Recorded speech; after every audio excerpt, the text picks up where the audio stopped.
वृंदावन विहारी लाल की जय। जय। राधा रानी की जय। जय श्री गुरुदेव भगवान की जय। श्री राधे राधे। भक्ति प्रश्नोत्तरी कार्यक्रम प्रारंभ किया जा रहा है।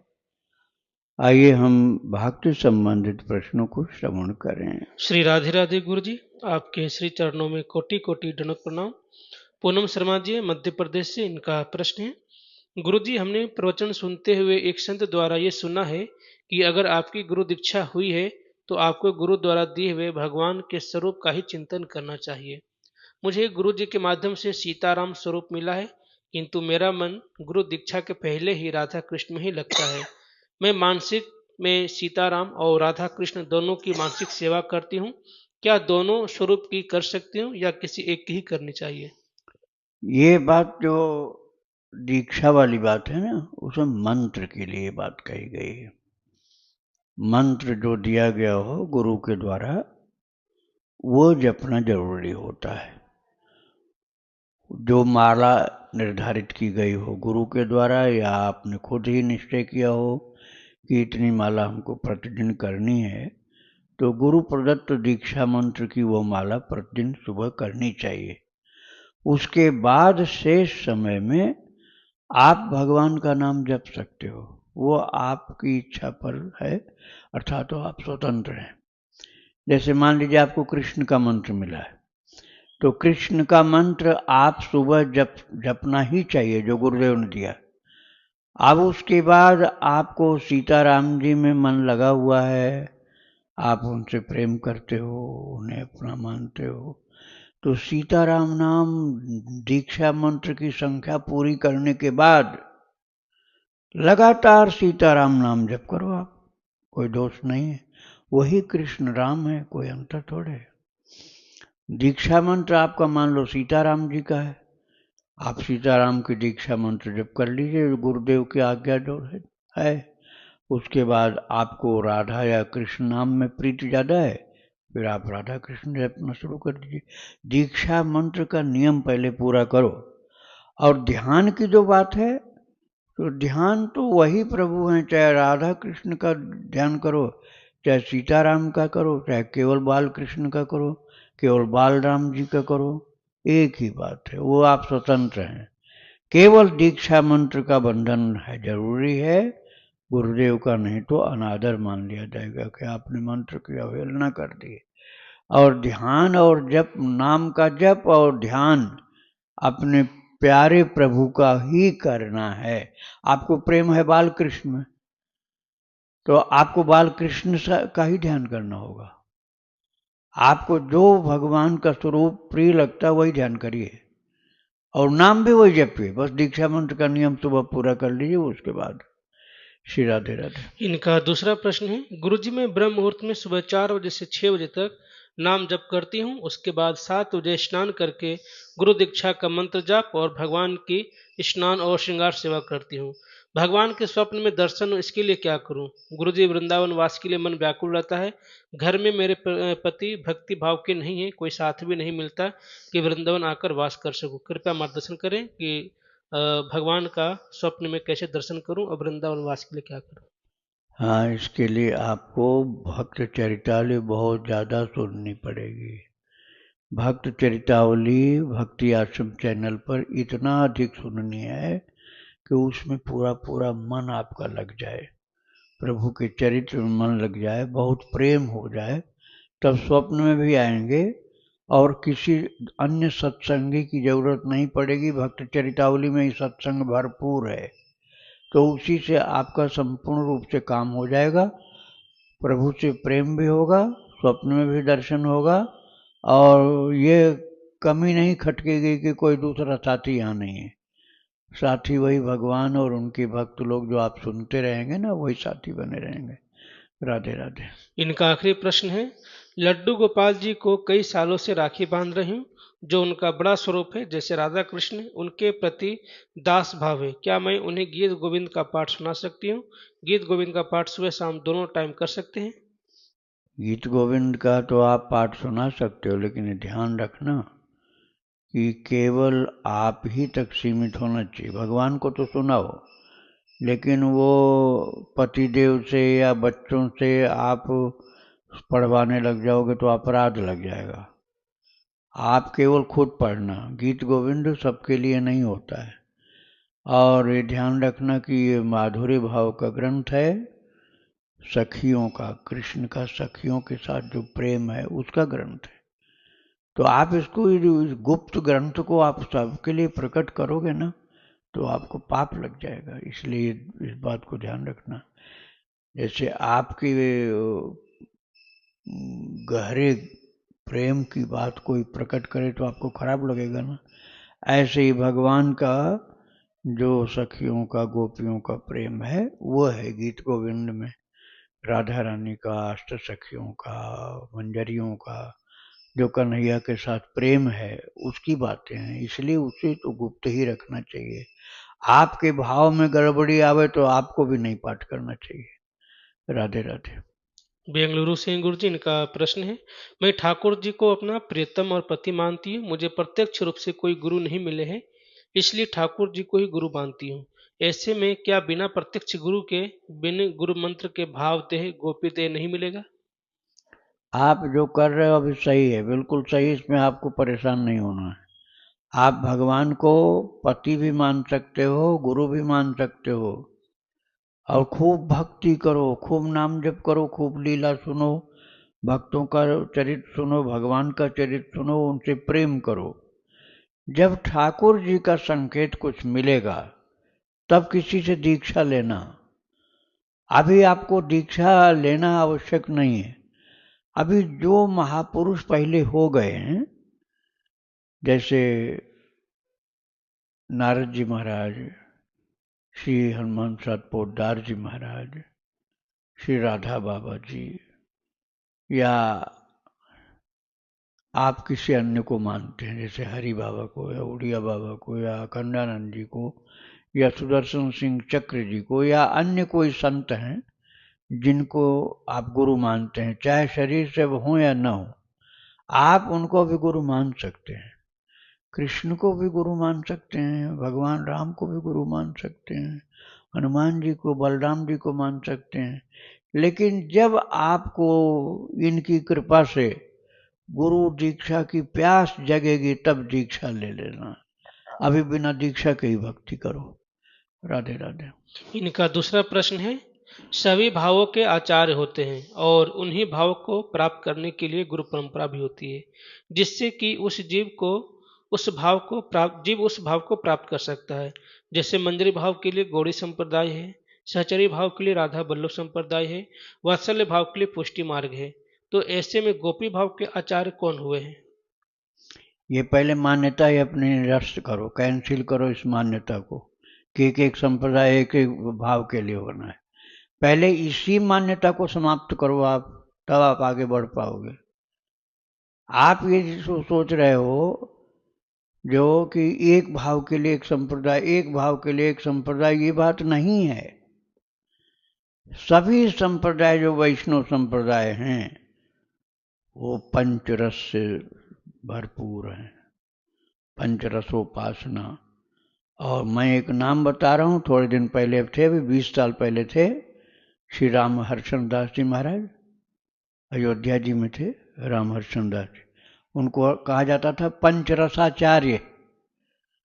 उनको पंचरसाचार्य कहा जाता था। तो वो पांचों रस के आचार्य थे और वो रामानंदी संप्रदाय के थे। आपने तो रामानंदी संप्रदाय का नाम भी नहीं लिया। और श्री रविदास जी महाराज रामानंद भगवान के शिष्य थे और दास्य भाव के थे। और मीरा जी को उन्होंने गोपी भाव की दीक्षा दे दी और शिक्षा दे दी। मंत्र दिया राम जी का, मंत्र दिया राम जी का। उन्होंने कहा है, पायो जी मैंने राम रतन धन पायो। गुरुदेव से राम रतन धन मिला था, लेकिन जीवन भर कृष्ण भक्ति की और कृष्ण के साथ ही रहे, कृष्ण का आनंद प्राप्त की। तो ये बात जो आपने कहा कि एक संप्रदाय एक भाव से ही बधा हुआ, ये ऐसा नहीं है। सभी संप्रदाय जो वैष्णव के उसमें सभी भाव निहित हैं। ऐसा नहीं है कि जो सहचरी भाव वाला वो दास्य भाव की भक्ति नहीं कर सकता है, ये गलत आप सोच रहे हो। सहचरी भाव वाला दास्य भाव की भक्ति कर सकता है। इसी तरह से सभी पांचों रस जो होते हैं वो सब के सब सिद्ध महापुरुषों के द्वारा सबको प्रदान किए जाते हैं पात्र भेद के अनुसार। राधे राधे। इनका आखिरी प्रश्न है, राधा भाव और गोपी भाव में क्या अंतर है? राधा भाव कोई दे नहीं सकता किसी को, पहले समझ लो इस बात को। गोपी भाव तो ये प्रिया प्रियतम का भाव है, वो प्रियतम है, उनकी प्रिया है, गोपी भाव हो गया। राधा भाव तो भगवान किसी को दे सकते हैं या स्वयं राधा रानी दे सकती हैं, या तो भगवान दे सकते हैं या राधा रानी दे सकती है। कोई किसी मनुष्य के बस का नहीं है कि वो धारण भी कर ले या दे सके। राधा भाव चैतन्य महाप्रभु का था, कर पाओगे? मूर्छित पड़े हैं, कई कई दिन मूर्छित पड़े हैं, न पानी मुंह में जा रहा है न भोजन कर रहे हैं, शरीर ऐसे है जैसे लोग समझेंगे मर चुके हैं। राधा भाव गंभीरा लीला में थे, प्रियतम के वियोग में जो हाल उनकी थी आप देख लो तो शरीर छोड़ दोगे। तो वो राधा भाव कोई इतनी हंसी खेल की चीज नहीं है, उनके पास था। स्वयं परमात्मा के अवतार थे, कोई आवेशावतार कहते हैं, कोई प्रेमावतार कहते हैं, कोई साक्षात ईश्वर ही कहते हैं। तो वो राधा भाव को उनके पास था प्रकट, और छिपा हुआ राधा भाव था श्री हनुमान प्रसाद पोद्दार जी के पास, लेकिन वो प्रकट नहीं था। वही लोग जान पाए जो बहुत निकट में थे, जैसे श्री राधे श्याम बंका जी जान पाए, क्योंकि उनको हाथ पकड़ के चलाते थे जब वो इतना गहरी लीला में डूबे रहते थे कि उनको आंख होते हुए भी नहीं दिखता था। साफ बोलते थे पोद्दार जी, मुझे कुछ नहीं दिख रहा, मुझे कुछ नहीं सुनाई पड़ रहा। तो शरीर होते हुए शरीर कोई काम नहीं कर रहा था। तो उस समय राधा भाव की गंभीर हालत में बंका जी पकड़ के उनको चलाते थे। राधे श्याम बंका का चरित्र मैं सुना चुका हूँ, यूट्यूब में मिल जाएगा आपको। तो महाराज राधा भाव की दीक्षा नहीं होती कहीं, इतनी बात पहले समझो। राधा भाव की दीक्षा नहीं होती, न कोई दे सकता है, केवल भगवान दे सकते हैं या राधा रानी स्वयं दे सकती। राधे राधे। और गोपी भाव गुरुजी? गोपी भाव को तो मैंने सुना दिया, रैदास जी की प्रार्थना करो, प्रकट होकर दीक्षा देंगे आपको, यदि भक्ति होगी आपके अंदर तो। प्रश्न है गुरुजी, मेरे बच्चे की मानसिक हालत थोड़ी सी ठीक नहीं रहती है, तो क्या मैं नाम जप का फल उसे दे सकती हूँ? रोज 21,000 नाम जप करने का प्रण लिया है, तो क्या उसका फल अपने बच्चे को देकर उसे ठीक कर सकती हूँ? मेरा मतलब है उस नाम जप का फल उसे देकर ठीक कर सकते हैं क्या? कृपया मार्गदर्शन करें। 21,000 से भी कुछ ज्यादा, अर्थात 21,600 तो श्वास रोजाना लेते हो, और श्वास श्वास पर नाम जप, वृथा श्वास मत खोए। तो जो डेली जो सांस ले रहे हो वो उतना जप तो आप कर भी नहीं पा रहे हो। 21,600 सांस तो हो रोजाना, बीमार नहीं हो तो। अब बीमारी है सांस की तो और ज्यादा हो गई। अब पीछे जितने जितने साल बिना भजन के छोड़ दिया, वो मान लो 20 साल भजन नहीं किया तो उसको भी जोड़ो हिसाब में। तो जितना तुम्हें करना अपने उद्धार के लिए अभी उतना ही नहीं कर पा रहे हो, तो दूसरे का उद्धार कहां से कर दोगे? पहले अपना लोटा मांज लो, फिर दूसरे के लिए पानी पिला सकते हो। अपना बर्तन खुद ही नहीं साफ सुथरा, दूसरे को पानी कहां से पिलाओगे? तो पहले अपने उद्धार की क्षमता हो तो दूसरे का कर सकते हैं। आपने जो महान महान संतों का सुना है ना चरित्र, वो उनकी सामर्थ्य की बात थी। वो सामान्य साधक के लिए नहीं होता कि किसी को दे दिया तो हो गया उद्धार। तो अभी पहले आप खूब ज्यादा भजन करो, रात दिन भजन करो, रात दिन भजन करो, फिर आप कर सकते हो ऐसा। राधे राधे। निखिल शर्मा जी, इनका प्रश्न है, अगर हम किसी व्यक्ति को जो कि व्यभिचारी में लिप्त है उसे वृंदावन, गिरिराज जी या बरसाना की परिक्रमा करवाने ले जाएं और वह व्यक्ति परिक्रमा करते हुए अपनी व्यभिचार प्रवृत्ति वाले कार्य करता रहे, तो क्या हमें भी ऐसी स्थिति में अपराध लगेगा? अभी हम उस व्यक्ति को गिरिराज जी की परिक्रमा कराने ले गए थे, लेकिन वह पूरी परिक्रमा में अपनी व्यभिचारपूर्ण गतिविधियां करता रहा, जिससे हमारे हृदय बहुत विचलित हो रहा है। देखो भाई, भगवान के निकट पहुंचाने में बुराई आपको नहीं, दोष पाप आपको नहीं लगेगा। अब आप भगवान के पास नहीं ले जा करके कहीं गलत जगह ले जाओ, राक्षस के पास ले जाओ, तब दोष लगेगा। लेकिन आप ले गए भगवान के पास, बस आपका काम इतने में पूरा हो गया। आपका काम इतने में पूरा हो गया कि आपने भगवान के पास उसको पहुंचा दिया, क्योंकि आपने गलत जगह तो नहीं पहुंचाया।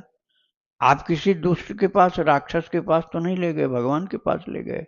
अब उसके आगे, अब यहां तक की जिम्मेदारी आपकी थी। अब इसके आगे का काम उसका खुद का है, वो जाने और ठाकुर जी जाने। इसलिए आप निश्चिंत रहो। राधे राधे। गुरुदेव, मैं आपकी शिष्या हूँ, अपना नाम गुप्त रखना चाहती हूँ।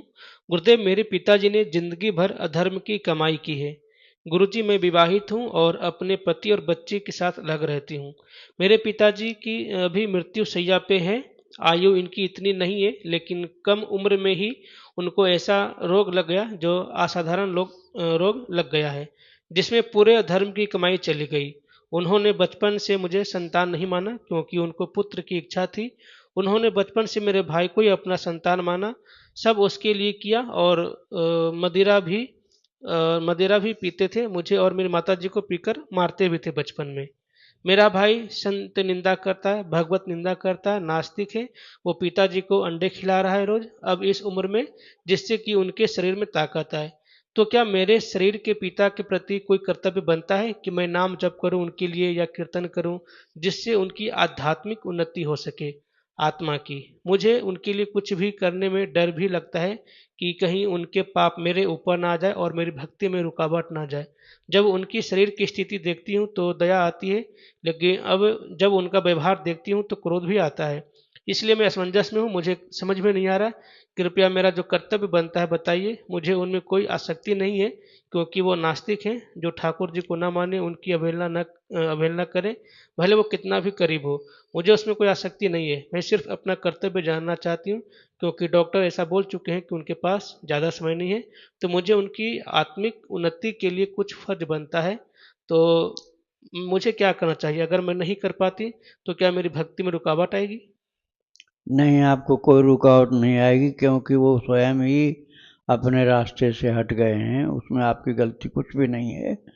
आप उनके लिए करना चाहते हो तो बताने पर तो मानेगा नहीं, क्योंकि उनकी श्रद्धा ही नहीं है।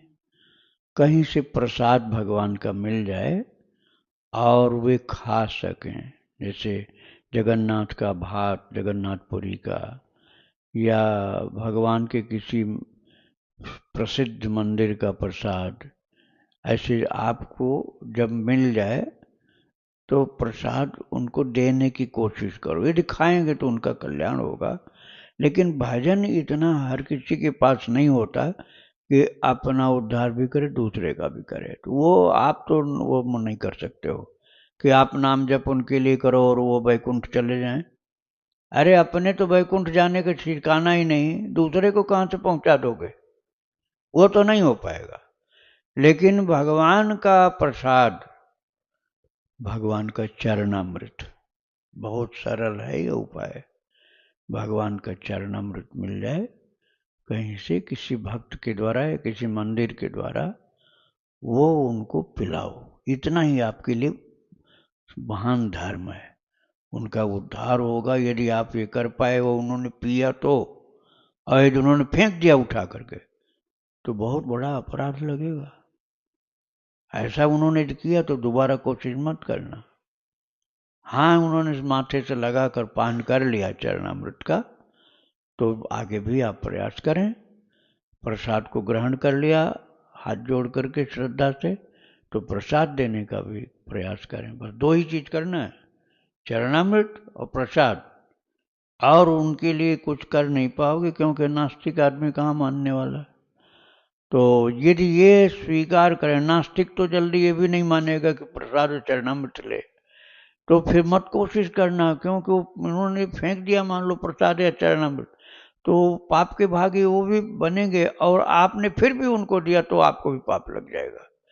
यदि उन्होंने ग्रहण किया पी लिया चरणामृत, प्रसाद खा लिया, तो आगे भी उनको देना, और नहीं खाया तो नहीं देना। राधे राधे। इनका दूसरा प्रश्न है, गुरुदेव क्या मैं अपने पिताजी को चंदन का टीका लगा सकती हूँ और तुलसी की माला पहना सकती हूँ और गंगा जल पिला सकती हूँ, रज लगा सकती हूँ ब्रज का? अगर मैं ऐसा करती हूँ तो क्या उनके पाप मेरे ऊपर आएंगे, मेरी भक्ति में रुकावट आएगी? नहीं नहीं, आपके ऊपर नहीं आएंगे। कोई अच्छा करने से पाप आपके ऊपर नहीं आएंगे। हाँ, उन्होंने तुलसी की माला फेर दी, तोड़ करके फेंक दी, तब आपके ऊपर आएगा पाप। तो पहले ये समझ लेना कि वो क्या चीज ले सकते हैं। जैसे मैंने बताया था अभी चरणामृत और प्रसाद की बात, ऐसे ही गंगा जल का भी यदि वे स्वीकार करें तो, कहीं गंगा जी को गाली दिया पर जल फेंका तो फिर आपको भी पाप लगेगा, उनको तो लगेगा ही लगेगा। तो देखना यदि संभव हो, नहीं तो बस केवल टीका ही लगा दो उनको, गोपी चंदन का माथे में लगा दो। और नाराज होते हैं तो मत लगाओ, क्योंकि भगवान को गलत बोलेंगे, वो भगवान को गलत बोले तो फिर पाप तो उनको तो लग ही रहा है, जीवन भर आपको भी लगने लग जाएगा। इसलिए भगवान की इन चीज़ों का तिरस्कार करें तो मत देना, और तिरस्कार नहीं करें तो गोपी चंदन लगा सकते। राधे राधे। वंदना जी हैं बिजनौर से, इन्होंने एक भाव प्रकट किया आपके लिए गुरु जी। क्या मेरे अंदर सच्ची लगन और श्रद्धा नहीं है? ये सब जो मैं कहने जा रही हूँ बात, क्या वो सब मेरे मन की बनावट है? हे मेरे प्यारे गुरुदेव, कोई प्रश्न नहीं है, जो भी कभी होता है तो आपकी प्रश्नोत्तरी में मिल जाता है। बस एक मन में टीस है कि मैंने आपके चरणों में आने के लिए काफ़ी बार कोशिश की, पर अलग अलग कारणों से नहीं आ पाई। पर मेरे गुरुवर, आपको मेरा बारंबार प्रणाम, जो आप हमें भक्त चरितावली प्रश्नोत्तरी के माध्यम से हमें इतना सरस सत्संग प्रदान करते हैं। इस अधम को आपके चरणों में सिर रखकर आपको प्रणाम करना है। आप दीक्षा दान करें, आपके सन्मुख बैठकर आपको निहारना है। पर मेरे अंदर बहुत कुसंस्कार होंगे जो मैं नहीं आ पा रही हूँ, फैमिली के कारण, जॉब के कारण। बच्चे हर बार अलग अलग कारणों से नहीं आ पाते। आपके पीछे पीछे वृंदावन की परिक्रमा करूं, पर किसी भी उत्सव में नहीं आ पा रही हूँ। कुछ समझ में नहीं आ रहा है यह मेरे गुरुवर कि मेरे साथ ऐसा क्यों हो रहा है। कृपया आप आशीर्वाद दें। श्री राधे राधे। श्री राधे। देखो, भाव आपका बहुत अच्छा है ना, उसी भाव का लाभ आपको मिलेगा, आप निश्चिंत रहिए।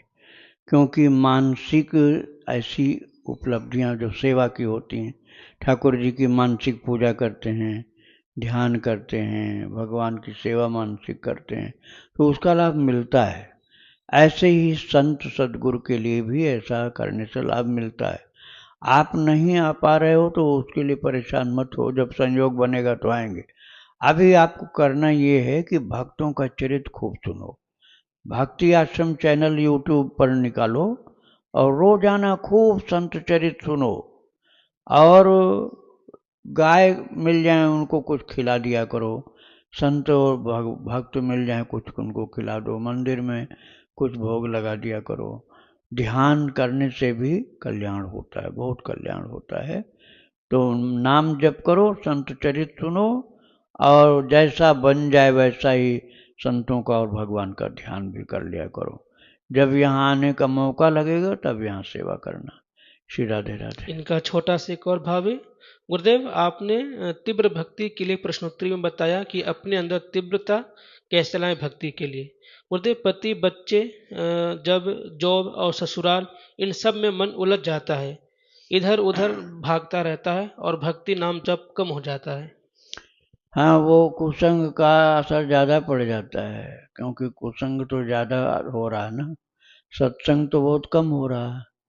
तो सत्संग को बढ़ाओ, और सत्संग क्या है? सत्संग है भगवान और भक्तों की कथा, वही सत्संग है, वही सत्संग है। और इधर उधर की बातें करना सत्संग नहीं होता है। भक्तों का चरित्र, भगवान का चरित्र, उस भगवान के विषय में बातचीत, वही सत्संग होता है। बिनु सत्संग न हरि कथा, ये तुलसीदास जी ने लिखा है कि बिना सत्संग के हरि कथा नहीं होती, अर्थात हरि कथा ही सत्संग है, हरि कथा ही सत्संग है। बिनु सत्संग न हरि कथा, तेहि बिनु मोह न भाग, मोह गए बिनु राम पद, होई न दृढ़ अनुराग। तो सत्संग से हरि कथा मिलती है, उसी से मोह दूर होता है, उसी से दृढ़ अनुराग होता है और सब कुछ आध्यात्मिक उपलब्धियां हस्तगत हो जाती हैं। श्री राधे राधे। श्री राधे। गुरुदेव के चरणों में कोटि कोटि प्रणाम। गुरुदेव, आपने भक्त चरितावली में भोरी सखी का बहुत ही सुंदर चरित्र सुनाया है। उस विषय में मेरा प्रश्न है कि उनकी स्थिति जो विरह की थी वो उन्हें कैसे मिली, और थोड़ा उनकी स्थिति के बारे में चर्चा हो जी।